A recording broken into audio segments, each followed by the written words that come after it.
guess there's only one way to find out. Let's do it to it, right? 5, 4, 3, 2, 1, 0. All engine running. Liftoff. We have a liftoff. Well. Would you look at that? Look who it is. It's your boy, Uncle Rice. New look. We got video. We got captions. Coming up in this world. Be honest with you, too. I'm a little nervous. A little bit. New things.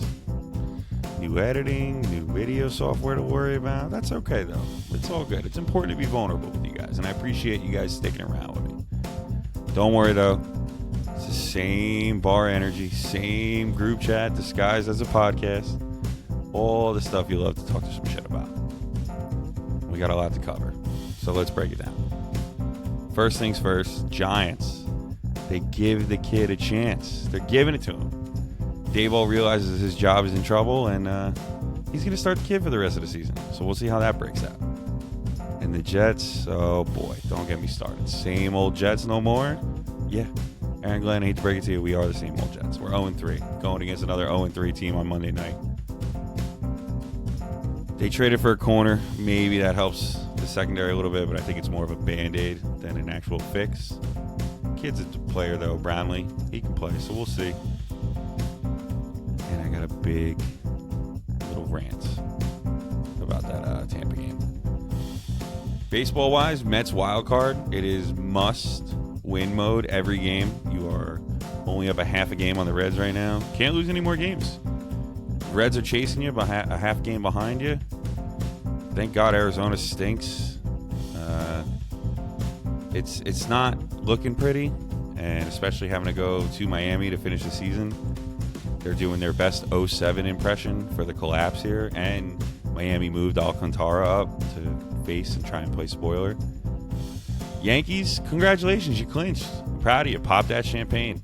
You guys look dead in July. So now the key question is, do you rest some guys or do you go for the full division win? Because it's still in play for sure. Around the MLB, Riley goes for 60, which is a historic number on its own. Even chasing Judge's 63 record, and he's a catcher, and he's a switch hitter. The Guardians surge back and go after the limping Detroit Tigers. They dropped 15 games. It's insane.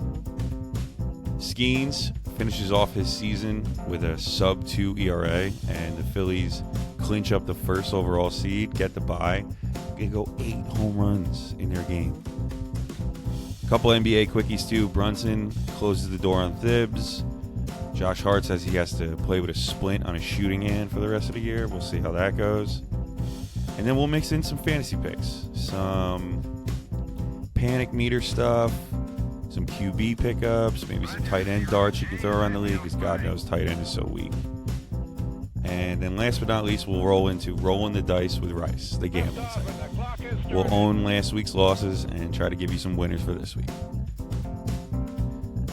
We got a whole bunch to cover. Thanks for sticking with me. You guys are going to enjoy this show. Let's get right into it. Tranquility Base here. The Eagle has landed.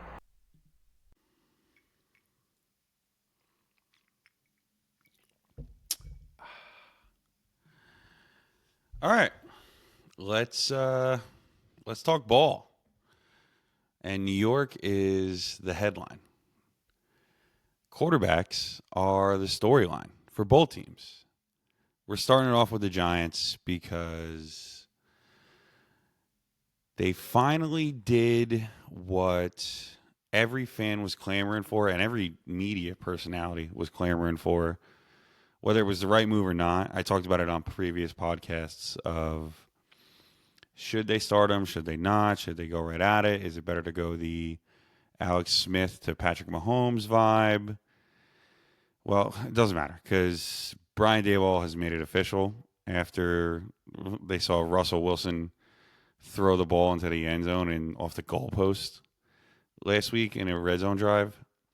I said that's enough. Honestly, I think the Giants, they wanted Aaron Rodgers, and he said no shot, right? Then they wanted Matthew Stafford. They were getting ready to give up the world for him, and he leveraged the Giants to get a bigger contract. So then what do? They go, shit, well, what?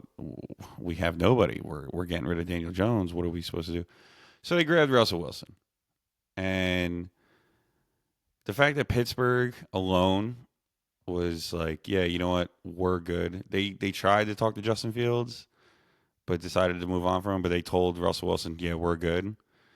Should tell you enough that when the Giants went after him, they were between a rock and a hard place. I think they knew they were going to go after a quarterback in the draft. They really tried. All the reports were that they tried to draft up for Cam Ward, who I still have some hope in, but we'll see how he turns out. I mean, I think he's in a tough situation. Anyway, they trade back up. They get Jackson Dart. That right there tells you this is going to be the kid. They like what they saw. They liked his mentals. They liked his kid's got swag. I mean, he's wearing that fucking monster ghost face chain, and he's a backup. I mean, that's crazy. But Jackson gets the nod, right? So now it's on to, does the locker room respond? Do they look down because now they have a kid? Or do they now look at it as, well, we knew this kid was going to be in here eventually, so he lights a spark? I mean, I know Malik Neighbors is going to be happy.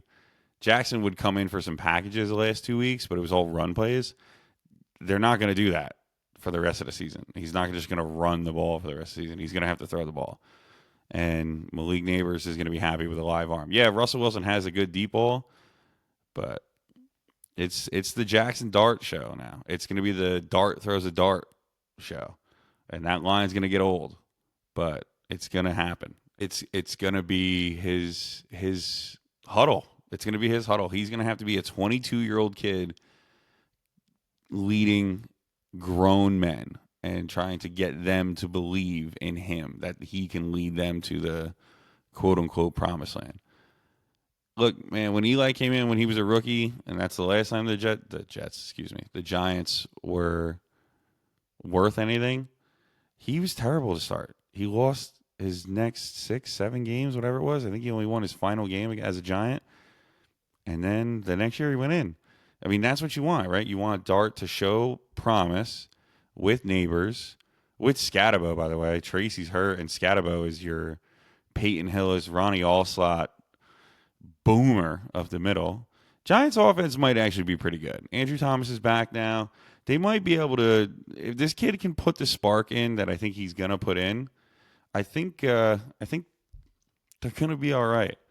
Now, are they going to beat the 3-0 Chargers, who Justin Herbert has looked like a pure android on the field and makes unbelievable throws, running to his left, throwing to his right on a dart by the way, throwing to Quentin Johnson, who couldn't catch a cold, couldn't catch an egg with an oven mitt.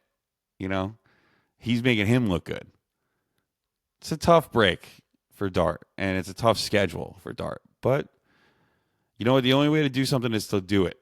That's what I'm doing right now. I don't know anything about video, and here I am. I'm doing it. I'm going to get better, and I'm going to get better because I'm going to make mistakes. I'm going to throw an interception or two, but I'm going to figure out how to do it. Jackson Dart's going to throw an interception or 3. But you know what? If he shows promise, especially with Malik Neighbors, you guys are going to be all right. And the other thing, too, is he brings some juice, too. He brings his legs. He's 22. He can take a hit. He's got some speed. He can come off the edge. He can run. You know, Russell Wilson used to be that guy. He is not that guy anymore. He's not. He wants to scramble. He used to scramble to extend the play, and then Tyler Lockett would get open or something.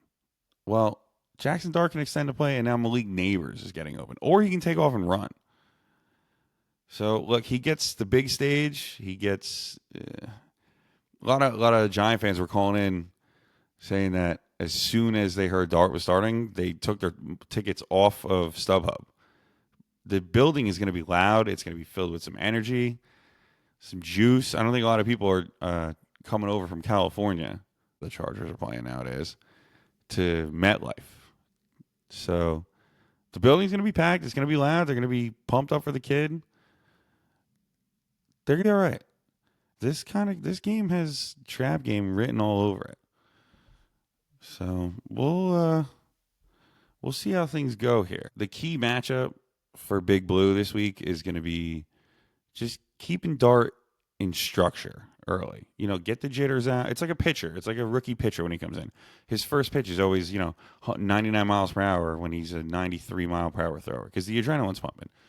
Start him early. Get a couple quick slants to neighbors, maybe a couple run options with Scatterbo. Move the launch points little by little. Use his legs in the red zone when you have to. And the other important thing is going to be the defense. If you're Daboll, you gotta take your defensive captains to the side and say, "Listen, I know it's not what you wanted. I know it's not what you think, but we're moving forward with the kid. We got to see what he's got, right?" So you guys need to step up and make the plays and help this kid out. Don't have the kid down 30-6 in the third quarter. So then he has to pass and then he has to make mistakes.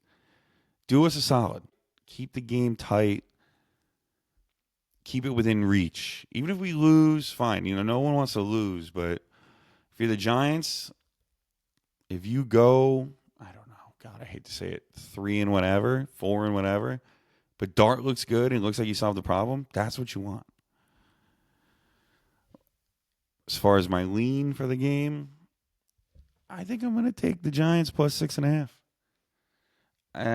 We'll cover it later in the Rolling the Dice with Rice segment. But I kind of like the Giants to keep it close. Now, the other question is, what do you do with Russ? So he's the backup quarterback now, and he's a true professional, of course, fine. But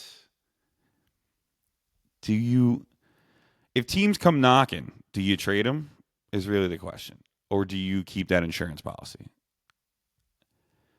I mean, what did you sign Jameis for if you weren't going to maybe use him? I guess the third string insurance policy is fine. But you saw what you have in Russ. So now, is it worth keeping the insurance policy of him if Dart, God forbid, gets hurt? Or is it better off to just grab like a 6th round pick or something for him to, I don't know, the Bengals or, I don't know, Carolina? Are they done with Bryce Young? I don't think they are, but, But I don't know. I get both sides. I get keeping him, and I get getting rid of him. Also get when you can from while you can. But, look, if you shop him, he's going to be cheap to acquire. You lost value. And his base is only around $2 million anyway. So I'm more leaning towards the side of keeping him for the just in case, because look at how many teams, even last year with the Jets, man, or 2 years ago with the Jets, whatever. Aaron Rodgers goes down and they didn't sign a backup quarterback, and they're stuck with Zach Wilson.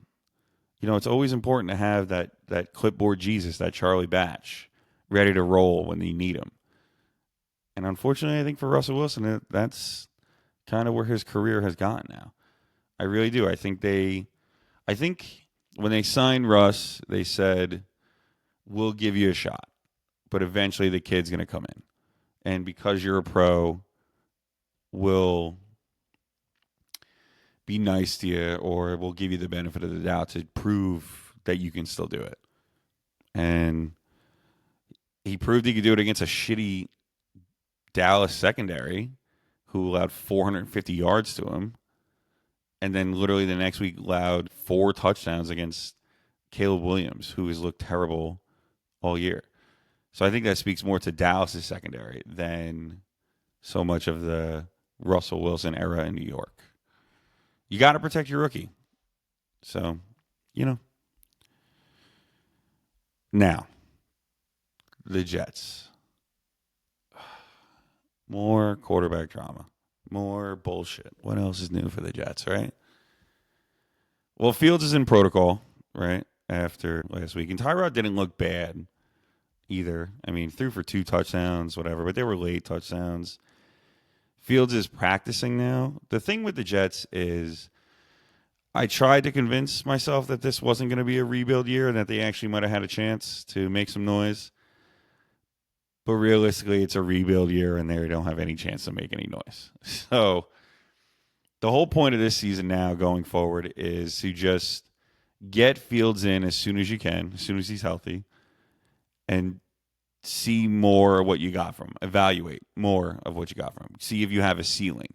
Because that's what the Jets need, a ceiling quarterback. Tyrod's great for 95 years old and a paper cut away from never playing again. But that's not the future of the Jets. Justin Fields might be the future of the Jets, but it's probably not the future of the Jets if we're being honest here. But at least he gives you mobility. He gives you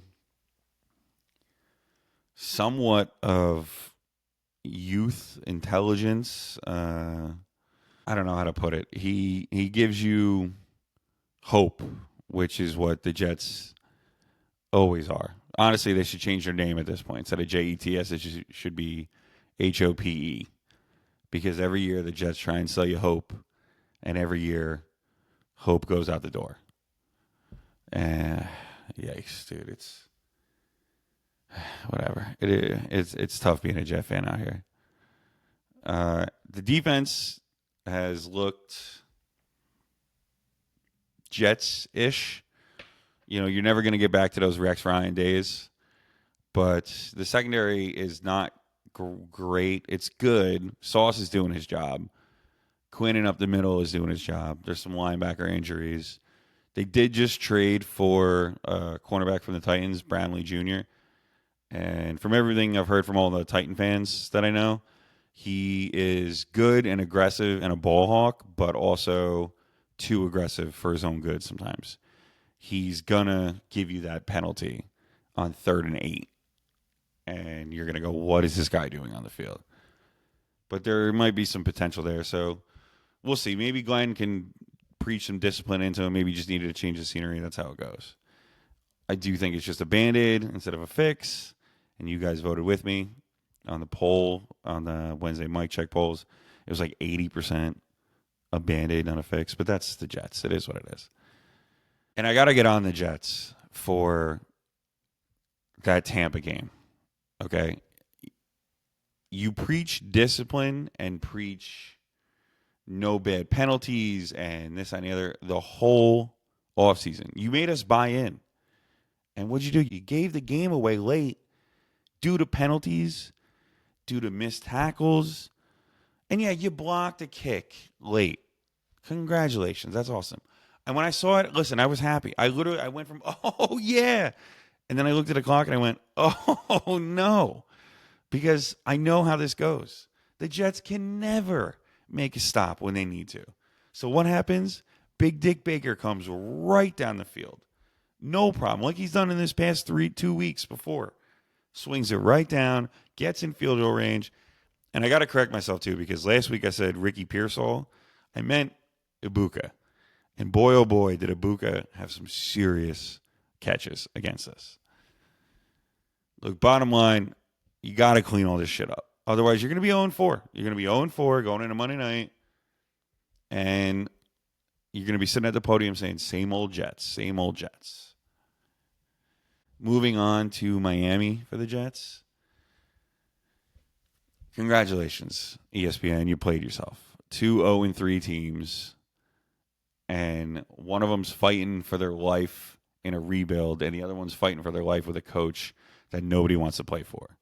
But Miami is fast, and if Tua stays upright, it might be a problem.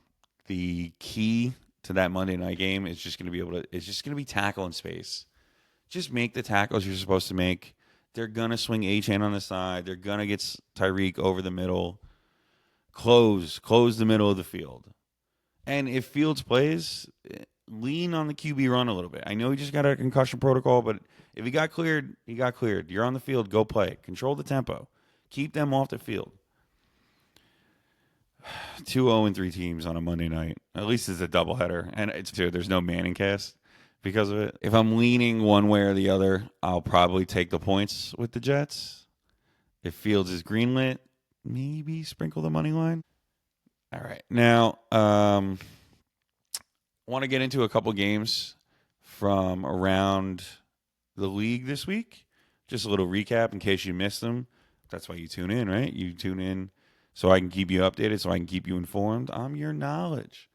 I'm the guy that lets you know what's going on around the league. So you can brag to your friends, tell them what's what. Tell your friends, tell your friends. Shout out Craig Carton. So, Ravens Lions on Monday night was a hell of a game. Okay. And it's a tough loss for the Ravens. Ravens 1-2 to start. Nobody had that on their bingo card. But I don't think they're that bad. I don't think they're as bad as they actually are. I think they just had a tough schedule. And now this week coming up, they're at Kansas City. But credit where credit is due. Detroit lost a bad game early, week 1, and everybody kind of sold on them. And Detroit lined right up over Baltimore's bruiser defense. Whatever they want to. Gibbs and Montgomery both score, and Amon-Ra scores. That's high offensive power. That's crazy.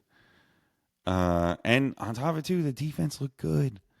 They sacked Lamar a bunch. Derek fumbled again, which is a whole nother problem. Derrick Henry fumbled and used to never be a thing. And now all of a sudden he's fumbled 3 times in 3 games, twice in 1 game, and they were all like key fumbles. And he owned it. I'll give Derek credit. He owned it. Fumbles in 3 games is uncharacteristic, to say the least. But it's real. And now, short week going into Kansas City. Now, looking forward, I want to touch on the NFC game of the week for sure. It's Green Bay at Dallas. Micah coming home with a mountain of vitriol against his former team and against Jerry Jones in Jerry World. Micah all week on his podcast talking about, when I'm looking forward to sacking Dak. And then he also today threw out a little line that is great to know. It's a good little tidbit for you. He still has his suite at Jerry World. So I guess in his contract, he bought the suite, or he was given the suite, or he had to pay for his suite, or whatever it was. But after getting traded, Jerry wouldn't refund him. He had to pay for it before the season started, and then Jerry wouldn't refund him for the suite. So guess who still has his suite in Jerry World that doesn't play for Jerry World, for Dallas? Micah. So you don't think he's going to put his whole family up there and he's going to rip Dak's head off? Oh, God. Dallas's secondary has been so bad. And Jordan Love and the Packers coming off a bad loss to the Browns last week. This be a bloodbath, like a bloodbath when the Cowboys beat the Giants 40-0. This might be real ugly. All right, that's kind of it for football this week. There might have been a couple other things to maybe gloss over here and there. Jaden Daniels might play. We'll see how he gets cleared. Janty's run block is just terrible. Janty is getting a bad rap, but the Raiders' offensive line is just god-awful. The long of the short is, for the Giants, Dart gets the nod, and I like them to cover. I like them to be in the game, but they need to protect the kid. And for the Jets, Monday night, Leanne, listen, you're going against an 0-3 team, just same as you. To quote Parcells, your record is what it says you are. I think that's the line. Close enough. You know what I mean. So, Jets, go out and get a win, please. Just bury Daniels. He'll get fired if they go 0-4. Lose to a division rival. I don't know. Monday's going to be brutal. I could feel it already. Anyway, coming up, we got MLB Chaos. The Mets are in an absolute knife fight trying to fend off the Reds and the Diamondbacks and the Giants for the final wild card spot. The Yankees clinch their division, clinch a playoff spot. and now they're trying to make a play for the division, and Toronto is doing Toronto things and throwing it away. Plus, we got some poll results from this week's Wednesday mic check. So keep it right here. Stay with me. We'll catch you in a bit.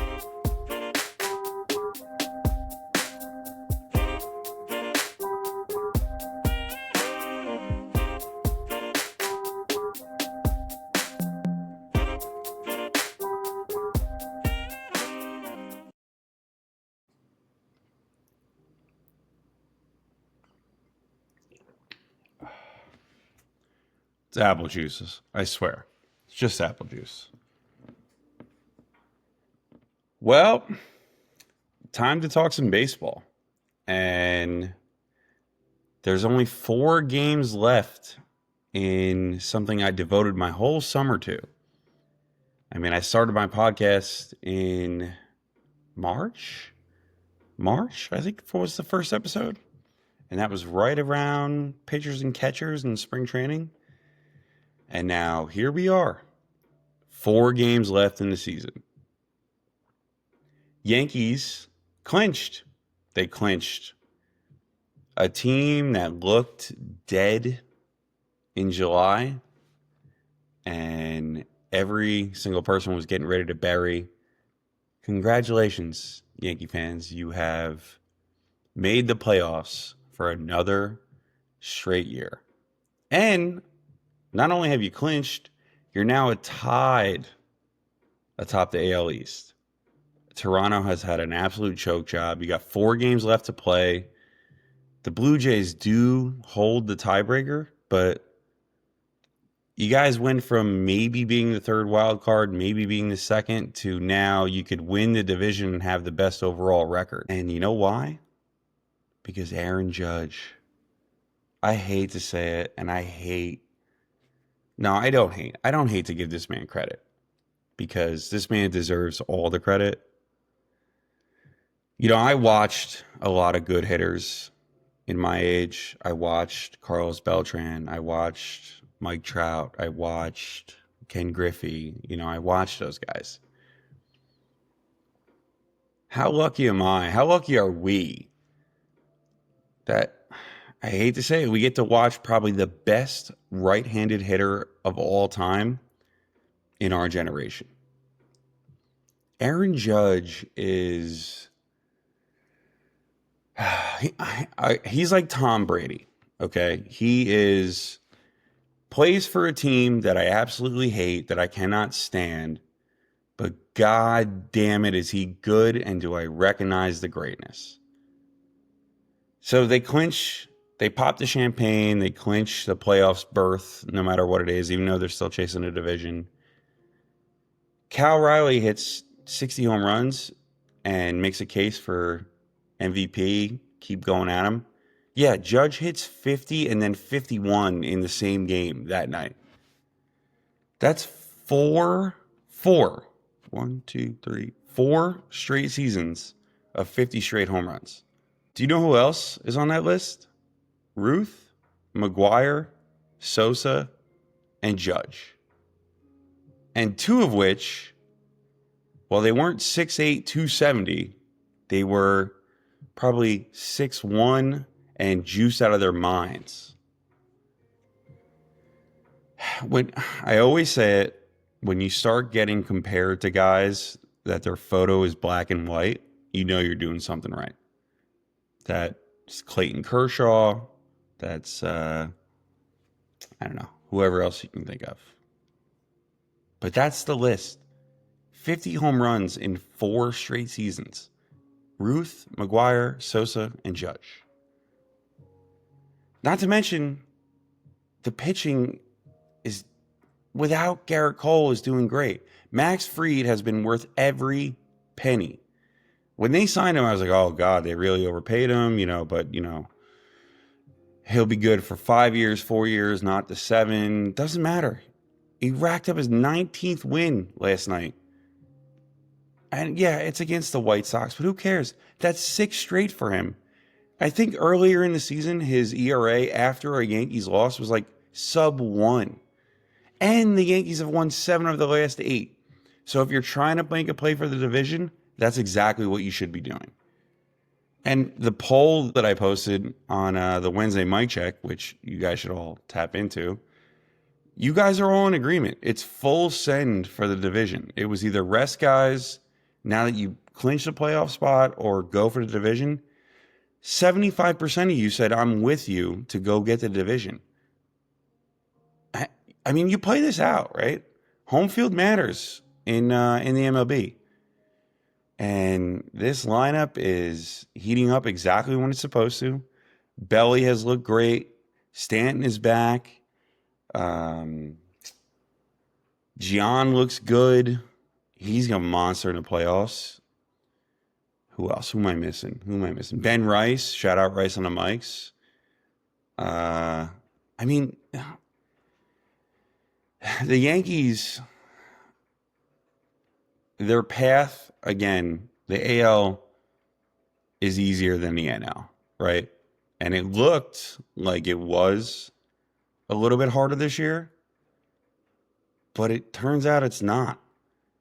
So how do you not make a case for the Yankees going back to the World Series?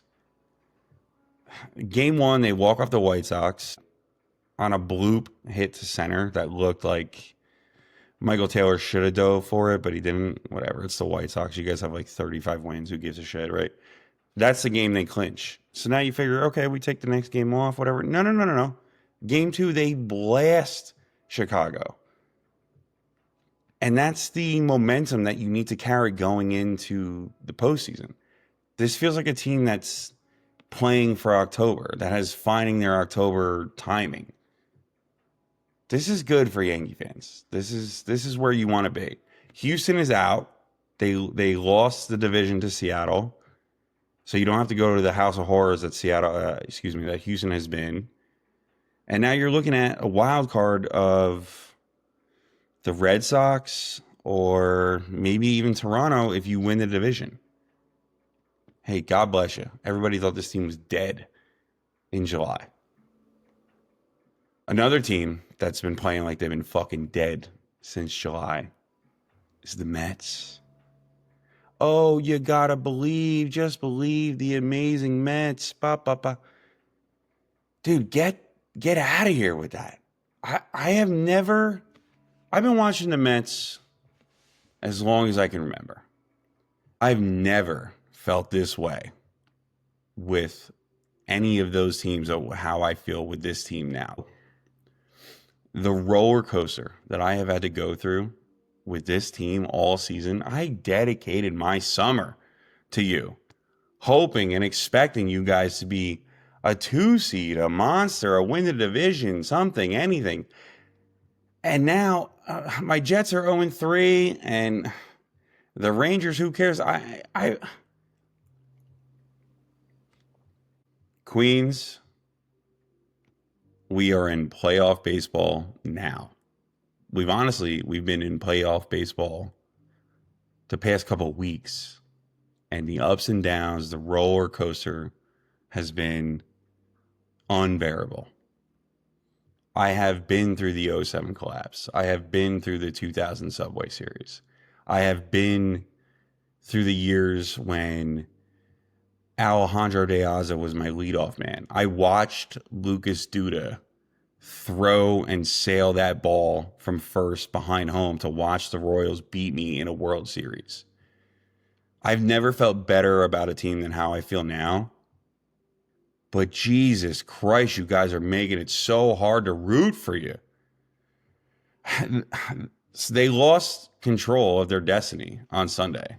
And I literally all right, I'm done. I'm out. It's over. I was ready to get rid of it. And then right away, Tuesday, they get it back. And then right away, Wednesday, they give it right back too. Tuesday was the template for what this team really is, right? They're a mash you, bash you, never say no, never say die team. They're down 6-1 at Wrigley, huge game. Then you get a hit. Then you get another hit. Then they get a run. Then Nimmo ties it up with a 3-run shot, and then Lindor sets the table, and Alvarez comes in and sends one to the moon. A kid that He's gone through so much trouble this year, Alvarez, and he is the catcher of the future. I was wrong. Earlier in the year, I said maybe we should trade him, maybe we not. I was dumb for that, and I'll fully admit that. This kid is playing through injury. He's got a torn UCL in his thumb as a catcher, and I think it's on his catching hand. Can't figure out his swing, hitting like less than his weight, gets sent down to the minors, figures it out, comes back up, tears his UCL, goes back down to rehab, gets hurt again, gets plunked in the other hand, fractures his hand. I mean, if Alvarez isn't the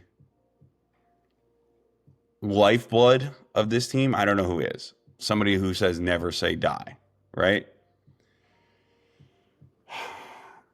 The season has been a grind. It's been a mess. We have used the most amount of pitchers in MLB history in a season. The bullpen is in shambles. The starting rotation is in shambles. But they just keep bashing their way out of problems. So just keep going, boys. Just clean up the errors. Clean up the bullshit. And they've been unlucky against the Nationals. They should have won a couple of those games, but there was like literally like I think somebody got robbed of a home run, and then the other one was the center fielder like caught the ball, dropped the ball, kicked it off his foot, caught it back into his glove. Like, if that's not the epitome of the Mets season, I don't know what is. But if you zoom out, since June, they were the best team in baseball. Since mid-July, they've been a sub 500 club. And they have nobody to blame but themselves. Not the hitting coach. Mendoza has made a couple bad moves here and there. But it's the players. It's the pitching. It's a combination of everything. The margin that we're living at right now is as slim as a needle. One catch, one throw, one brain cramp miscue on the bases is enough to make you lose the game. And the Reds are breathing right down your neck.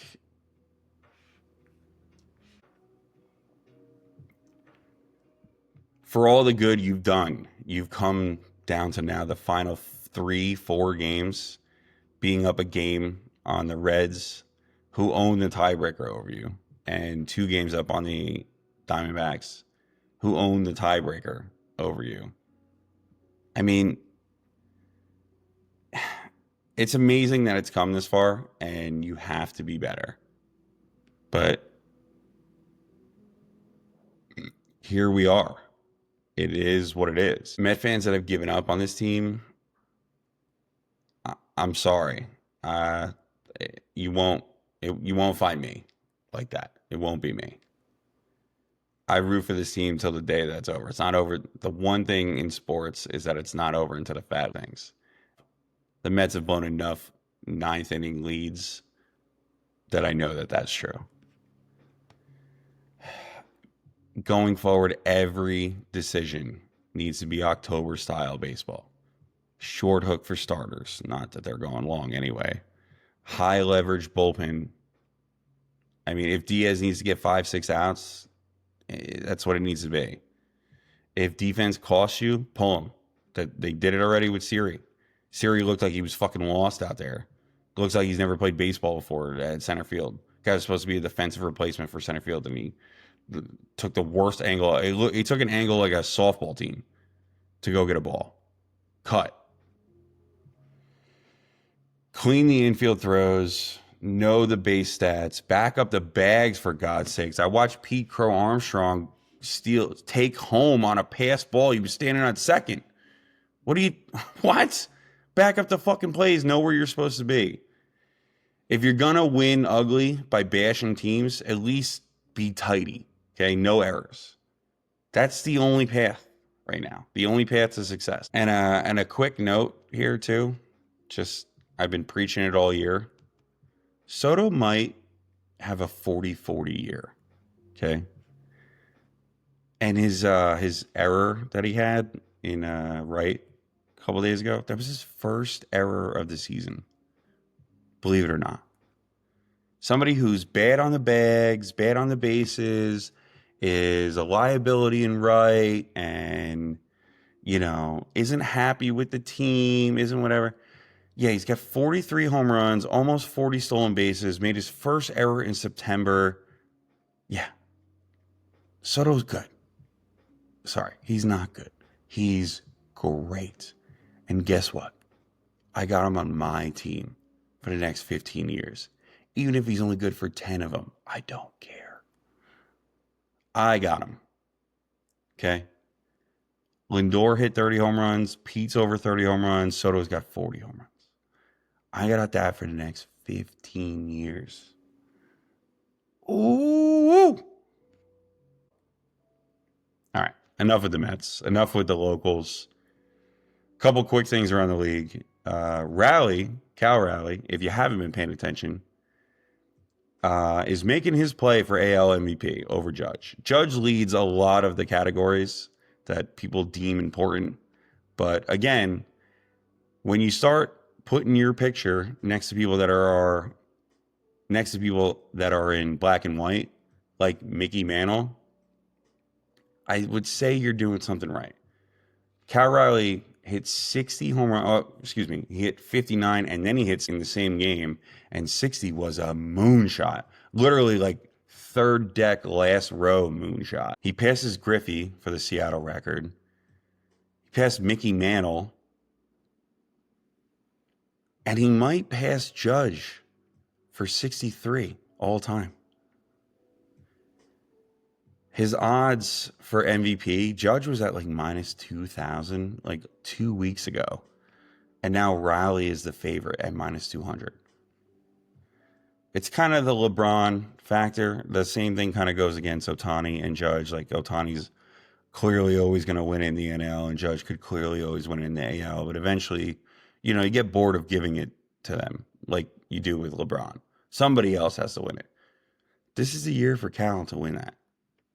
Not to mention they clinched the division for the first time since 2001. Seattle hasn't clinched a division since 2001. That's worse than the Jets.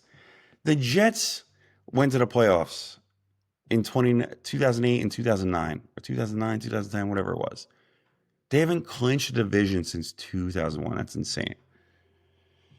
What else around the league? What else? The Guardians absolutely hunted down the Tigers for the division lead. They now own the division. They were down 15 games. Tigers dropped 8 of their last 9, and I think 12 of their last 15.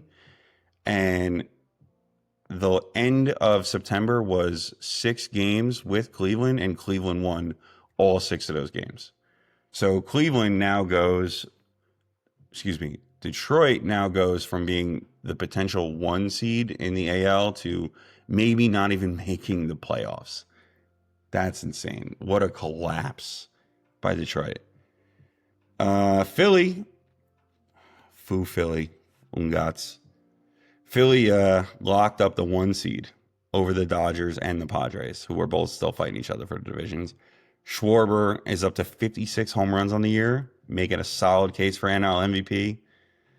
And Skeens, who has future Yankee written all over him, finished his final start, and his ERA is a 1.97.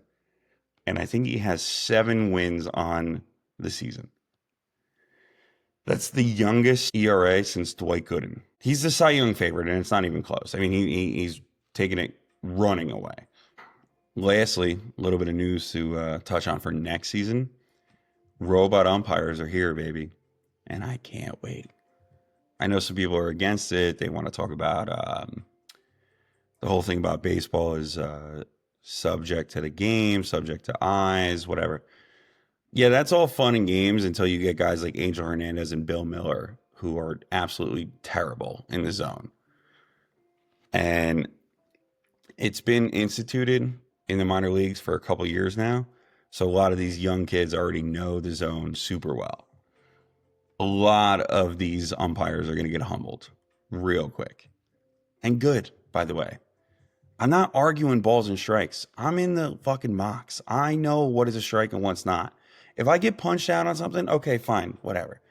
But if you punch me out on something that I know wasn't a strike, now I get to finally let you know about it. It's great. And yes, eventually, probably sooner rather than later, you're going to get a big, playoff game decision of was that a strike? Was that not a strike? 2 strikes. The crowd celebrates because they got called a strike and now it's not a strike and they challenge. That's going to happen. That's fine. Let that happen. I'd rather the game be called right than Joe Blow behind the plate have a little bit of an ego because you jumped out of the box a little early on a 3-1 pitch and now the next pitch guaranteed is going to be a strike. Fuck that. Call the game correctly.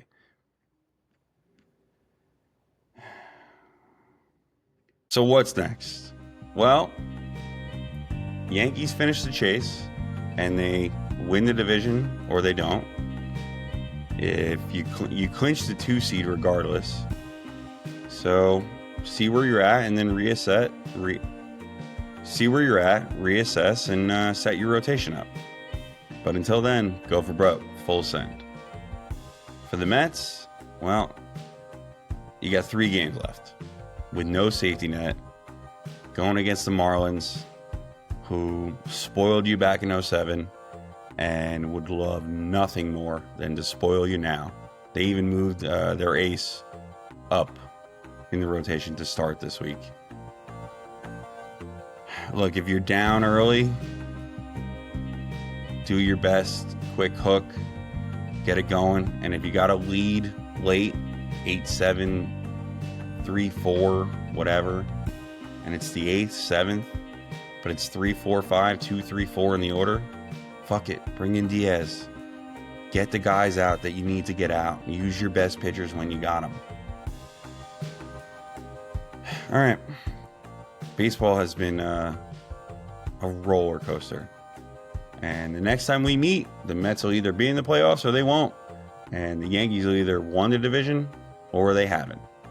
Can't wait to see you guys next week for that. For now, we're going to update the betting card. We're going to pop into the Rolling the Dice with Rice segment. Talk about our picks last week and what I got going forward. We're also going to touch on a little bit of fantasy stuff and mix in the mailbag too. Stay tuned. I'll be right here.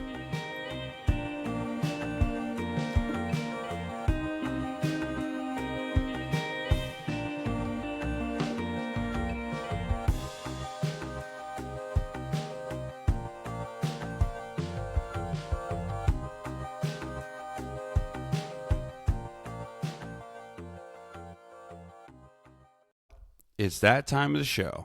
Time to go over the community pulse, the pulse of the people, if you will. The polls that I put out every Wednesday that you guys vote on, the mailbag that you guys write in on, some fantasy picks to help your fantasy team get better and beat your friends so you can talk shit to them. And also our gambling picks, so hopefully we can make a little bit of money. First things first, we will start with the polls that I put out this week. First on the list was Russ, trade or hold. And we went over this during the Giants segment a little bit, but 58% say get what you can, and 42% say keep him as insurance. So just about a little more than half want to trade Russ away. We'll see how it goes. We'll see what happens in the coming weeks. The next was, will the Mets make the playoffs? And it was a nice little slider. And it was at about 60%. A lot of Met fans, a lot of Yankee fans, a lot of Philly fans in my DMs. So 60%. All right, I'll take over 50. I hope they better. I'll leave it at that. Next was Yankees' path. So they clinched a playoff berth, but the options were full send for the division or rest key guys. And 65% of you said full send for the division. I don't blame you. Go for broke. Stay hot.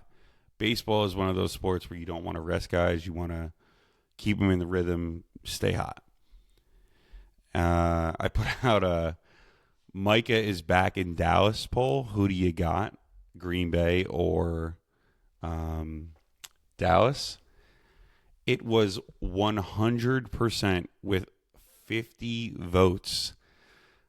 Packers. Not one person out of 50 people voted for Dallas. I don't know if you guys know the meme with the Monday Night Football curse when everybody picks the same team and then the other team wins. But 55 votes all on Dallas. All on the Packers. I'm with you. I think Green Bay wins this game running away. But 55 people. Whew. Next on the list was Jets trade for cornerback Jarvis Brownlee Jr. And the options were it fixes the secondary or it's just a Band-Aid. 88% said it was just a Band-Aid. I tend to agree. We'll see what the kid turns into. Hopefully Aaron Glenn can help him out, but this is more of just a quick fix than a real fix. And then the last poll was the fantasy panic. Who are you most worried about? Drake London, Chase Brown, Ashton Jeanty, or Ladd McConkey? 38% for both Drake London and Chase Brown. 25% for Ashton Jeanty. 0% for McConkey. Ladd has had a pretty good season so far, but not great.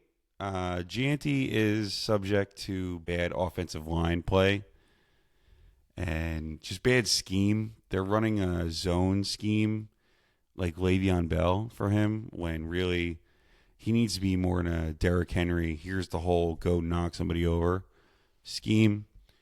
The worry for Drake London and Chase Brown is real. I thought Michael Penix would be better than this. He is not. You get shut out 30-0 against Carolina. Not great. And Chase Brown with no Joe Burrow, that means very little dump-offs and Jamar Chase and T. Higgins not taking coverage away to soften the front seven. Chase Brown is in trouble. So, going from fantasy panic meter to now some fantasy football advice for you guys. There's been a lot of quarterback injuries lately, and there have been some tight end inconsistencies, I guess. So if you're hurting at either position, here are a couple streamers that you could pick up if they're not picked up already, or guys that you don't feel too bad about stashing. Starting with tight ends, because tight end is, a mess. Hunter Henry. If Hunter Henry is not picked up in your league, pick him up. His usage has spiked with Drake May. He's had 2 touchdowns in the last week, and Carolina coming up bleeds tight end volume. Chigungankwu out of Tennessee. Houston's 0-3. They're definitely dying for a win. It's a division game, but I thought Calvin Ridley was going to be the man in that offense. He has become, Chigungankwu has become Cam Ward's security blanket, which every tight end seems to be for a rookie quarterback, but he's got 6 targets. He went 5 for 66 in the last game. If you're in a PPR league, that's 10 points right there. You take 10 points out of your tight end all day. Brenton Strange in Jacksonville. They're at San Francisco. Lawrence and him have chemistry. He's trying to figure out BTJ. He's trying to figure out Travis Hunter. And San Francisco has allowed a tight end touchdown in back-to-back weeks. So just a quick filler. If you have some dog shit tight end on your roster that you're not sure about starting, a couple guys worth maybe picking up. And then on the other side of that Tennessee matchup, Dalton Schultz for Houston. He looks like Stroud's number 2 option behind Nico Collins. He gets plenty of routes. He gets plenty of looks. And he's a huge target in the red zone. So if you're touchdown dependent for tight end, Dalton Schultz could play. Now, quarterbacks. There are some situational things that have happened that might be worth stashing as a player, and some injury things too. So obviously, first on the list of a stash is Jackson Dart. Look, no one knows what he's going to turn into. He might be able to sling it. He might throw 4 picks. Who knows? But when you have Malik Neighbors and even Wan'Dale Robinson and a good defense and Cam Scatterbo, the kid is getting set up offensively for some good players, some good game scripts, maybe. Even if they're getting blown out, he'll have to throw. So Jackson Dart is definitely a good stash to pick up. For the Chargers, Najee is out. I know this isn't really quarterbacks, but Najee's out. So if you do have Omarion Hampton on your roster, if you drafted him early, definitely going forward, going to be a great player to start every week. He's just going to see so much usage because there's no one really else in that backfield. CeeDee Lamb fucking rolled his ankle, killing me in a couple of my fantasy leagues. But George Pickens now becomes wide receiver 1. And if you had any thought of CD being good, George Pickens is a Jace. He's right behind him. He's going to get fed by Dak. And again, if their secondary can't hold anybody, they're going to have to pass often. You can also bump up Jake Ferguson a little bit. And then for the Bucks, Mike Evans is out 3 or 4 weeks. So Ibuka, if you got him, awesome. Becomes wide receiver 1.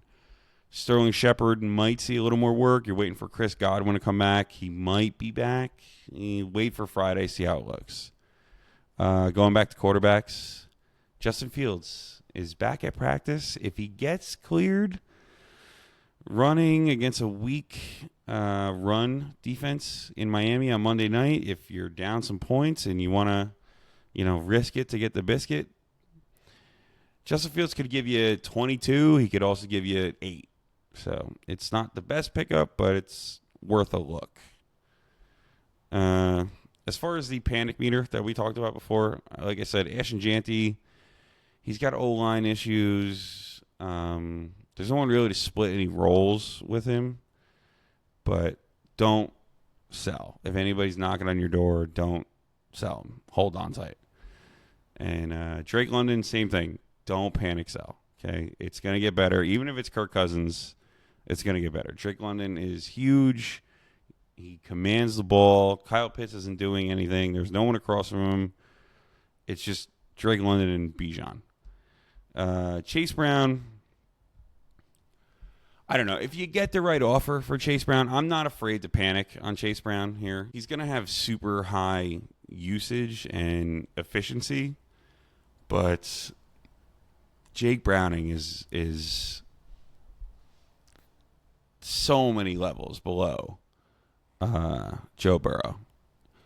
So the box is going to be stacked, and Chase Brown going into the season was the can't miss, going to have a great season running back, and now it kind of looks like if you get the right offer, sell him.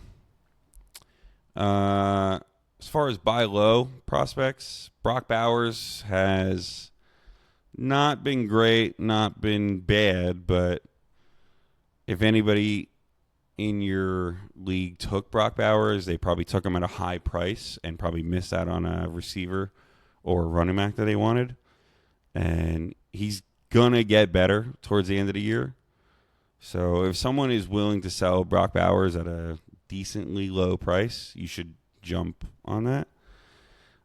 Same thing, Ladd McConkey. Ladd McConkey has not bad stats, but not great. I think he's gone like 5 for 66, 4 for 50, whatever. In a PPR, that's great. That's 10 points, but that's not really what you drafted him for. You drafted him for 17 points a game. Justin Herbert is a passing machine. Big Bird slings that fucking thing. He's going to be fine. If someone wants to sell him to you for low, buy. What else? A couple fantasy storylines to watch. Oh, here you go. Yeah, Patriots backfield. Everybody and their mother was all over Travion Henderson. I talked about it in the fantasy episode that I put out a couple of weeks ago, well, before the season, of Big Pharma. Well, it's Big Fantasy. You know, all the big names in fantasy told you to draft him and this and the other, and he's been less than stellar, to say the least, for your fantasy team. But Ramondre Stevenson has fumbled a lot, and that's always been his problem. And Gibson fumbled a lot. That's always his problem. And Mike Vrabel is a true disciple of Bill Belichick, making rookies earn their spot, making them earn their place on his team, and also not respecting guys that turn over the football. I expect a big jump usage in Travion Henderson in these upcoming weeks. And all it's going to take is for him to break one 40-yard run, and Vrabel's going to start licking his chops, and he's going to be a 3-down back. Who else do we got here? Well, the 49ers pass game. Purdy might start, might not. I don't know, but it doesn't matter. It's Kyle Shanahan. Brock Purdy was literally Mr. Irrelevant, and he's made this offense into a insane thing. And now Mac Jones takes over, and it's also the same thing. Ricky Pearsall is locked in wide receiver 2 every week. No ifs, ands, or buts. And we'll see what else happens. Christian McCaffrey dump offs, but it doesn't really matter who's playing quarterback. Just you'll be good. Packers at Cowboys. Start everybody. Doesn't matter who you have. Start them all. Cowboys secondary is god awful. Diggs looks like he doesn't know how to play corner. They let up 450 yards to Russell Wilson and 4 touchdowns to Caleb Williams. That's all you need to know right there. Jordan Love is better than both of those guys. So is Matthew Golden. So is Romeo Doubs. So is Tyler Kraft. If you got a Packers player, start him this week. No ifs, ands, or buts. Start him. Don't look back. All right. Now with the fantasy out of the way, and hopefully I can win you guys some leagues, now we're going to switch over to win you guys some money, hopefully. This is the segment of rolling the dice with Rice. It's our gambling picks. It's our weekly picks. I'll give you 3 games, and then I'll pick both of my locals. Last week's card, we went 2 and 3. I got both the locals right, but 0 and 3 on the other ones. The Packers minus 6.5 killed everybody against the Browns. And I said it might be a trap game, so instead of 6.5, maybe buy it up to 7.5. They fucking lost outright. That killed literally hundreds of thousands of parlays for the week. I also had Falcons money line, and they lost 30-0. So that was great. Awesome. And then I had Cowboys money line / over. I really was more on the over than the money line, and the over was 49.5, and it finished at 44. They were just short.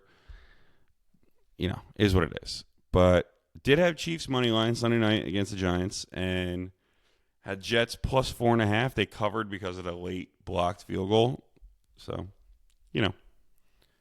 Okay, 2 and 3 on the week, but we go forward. Okay? So, here is the card for the week. First game on the list, Packers. I know I'm rolling with them again, but Packers -6.5 versus the Cowboys. You could make this line 14.5. I don't care. Packers is going to go into Jerry World after that bad loss to the Browns and destroy Dallas. Okay? -6.5 is nothing. I don't care. And Micah, he can play it off like he's not really caring or this, that, and the other, or he's a little interested. Micah is hell bent to destroy his former team, to destroy his former owner that disrespected him and that he doesn't want to play for and doesn't want to deal with. Micah might have 5 sacks. I'm taking Packers -6.5. I'm going to take the over. I'm going to take Micah for over 2.5 sacks. I'm taking everything Green Bay I can. And if I'm wrong, then fuck it. So be it. But I'm telling you, this is the game you make your money off of. Hammer every prop you want. Okay? Game 2, Colts at Rams. Now, Daniel Jones, Mr. Indiana Jones, has looked good. And the Rams, Matthew Stafford, is he hurt? Is he not hurt? Is he going to be okay? Puka Nacua has been carrying my fantasy team. So Matthew Stafford and Kyron Williams and Puka Nacua definitely still have it. Okay? I like the over. It's currently at 49.5. Daniel Jones is found a little resurgence. Tyler Warren is probably going to be rookie of the year because the other running backs are not good.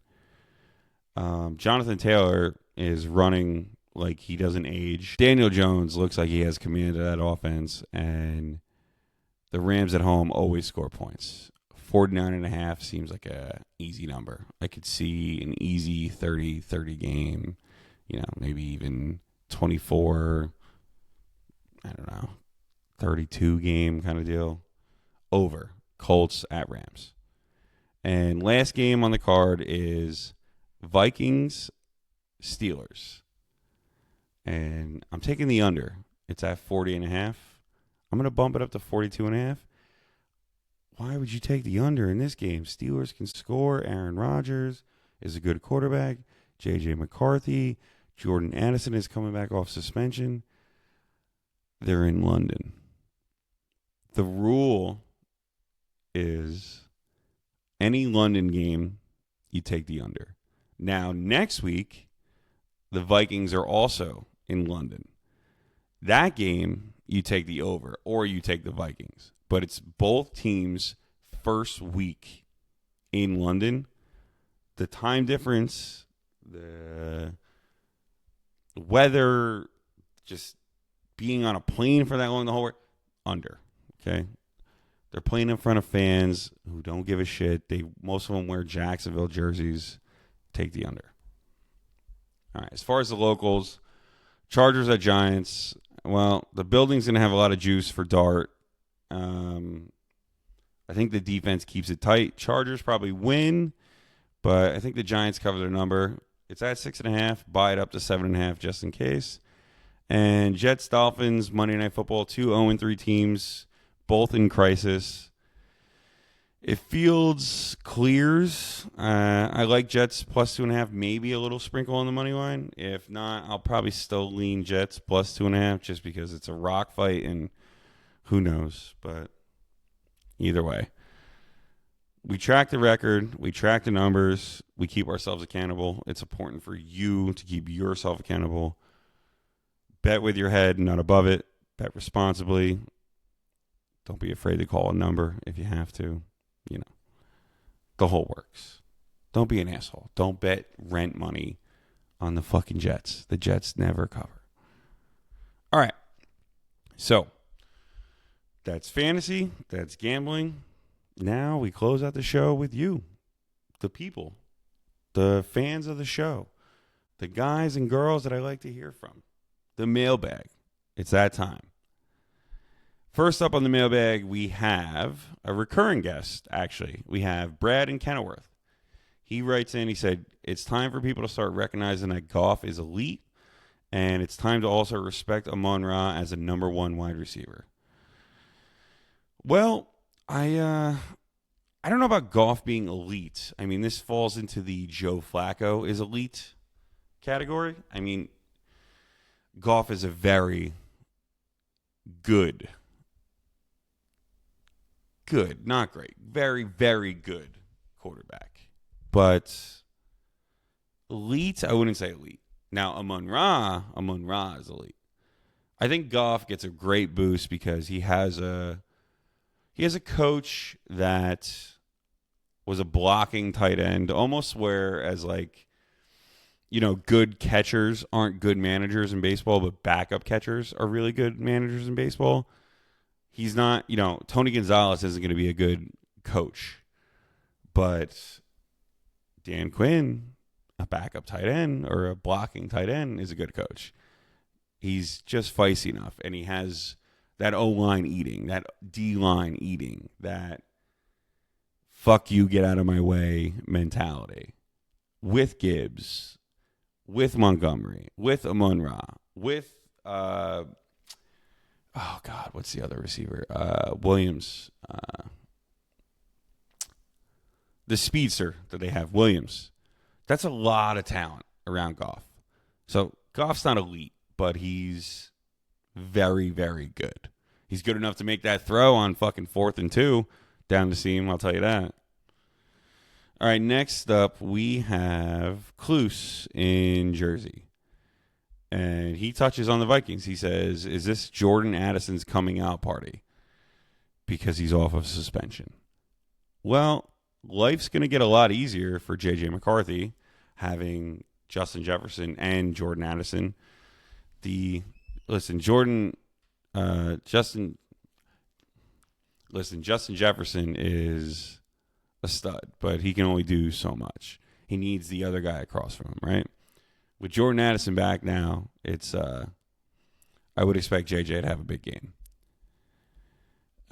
Next up, we have Lawrence in Palm Beach. He says, give me your 3-week NFL summary. Okay, well, Packers offense looks good. Cowboys defense looks god-awful. The Chargers are 3-0 with 2 division wins in their pocket, but lost Najee, so we'll see how it goes. Quarterback troubles all around between Brock Purdy and Jackson Dart and Justin Fields and Jaden Daniels. It's always a mess. League-wide, explosive plays are doing pretty well, and the trenches also are doing pretty well. That's how you build a team, right? From the inside out, you build it from the trenches, D-line, O-line.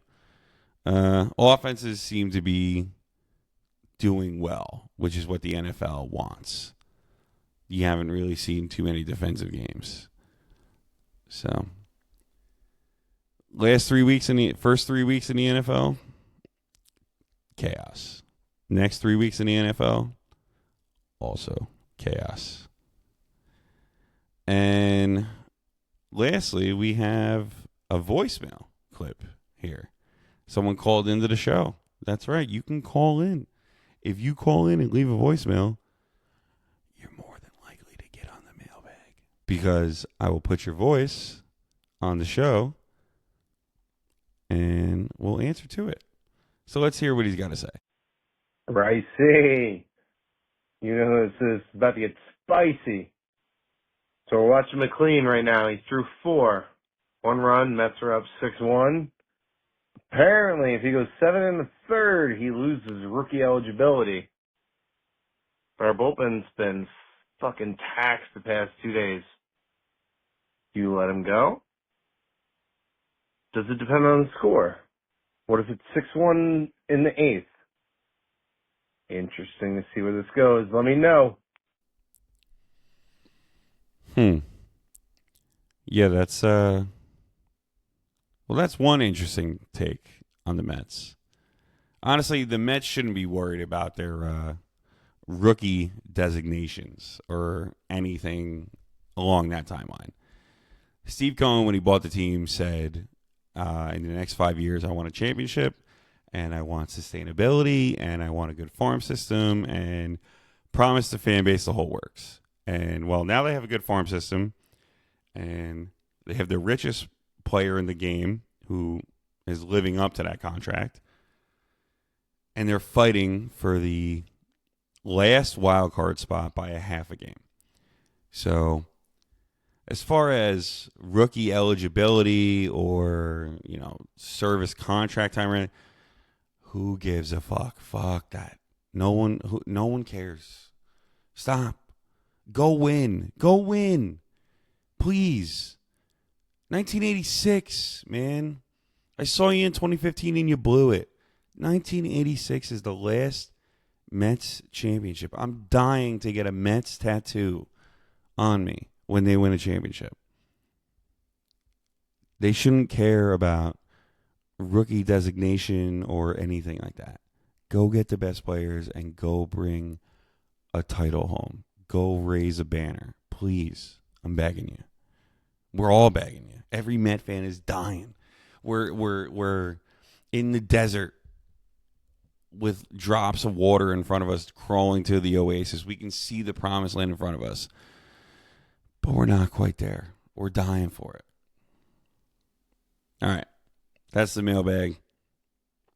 Hope I answered all your questions how you wanted your answer. We're going to close this show, land this plane, get the hell out of here. Stay tuned. We'll be back in a bit.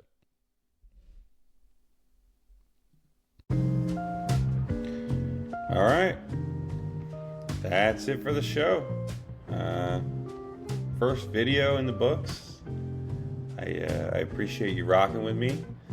If you're watching on YouTube, tap subscribe, hit the bell, drop a comment, all that good stuff that everybody talks about. Smash that subscribe button. Giants with Dart this week. We'll see. Jets maybe with Fields. We'll also see. If you're listening on just audio, rate and review. Apple, Spotify, wherever you're listening. Doesn't matter. Helps more than you know. Follow the show everywhere. IG, TikTok, at Rice on the Radio. On Twitter, at Rice on the Radio. YouTube is at Rice on the Mics. You want to email me or write something in for the mailbag, riceonthemics22@gmail.com. Wednesday Mic Check lives on the IG stories. Vote in the polls, send in your takes, get on the show. Clips from today will hit the feed tomorrow. Share one with a friend who could use some help, needs a little catching up. As always, thank you for listening. Spread good energy in this world. Make sure you tell someone you love them. Costs nothing to be nice. And you never know what somebody else is going through. I am Ian Rice. This has been Rice on the Mics. And I'll catch you next time. Take care.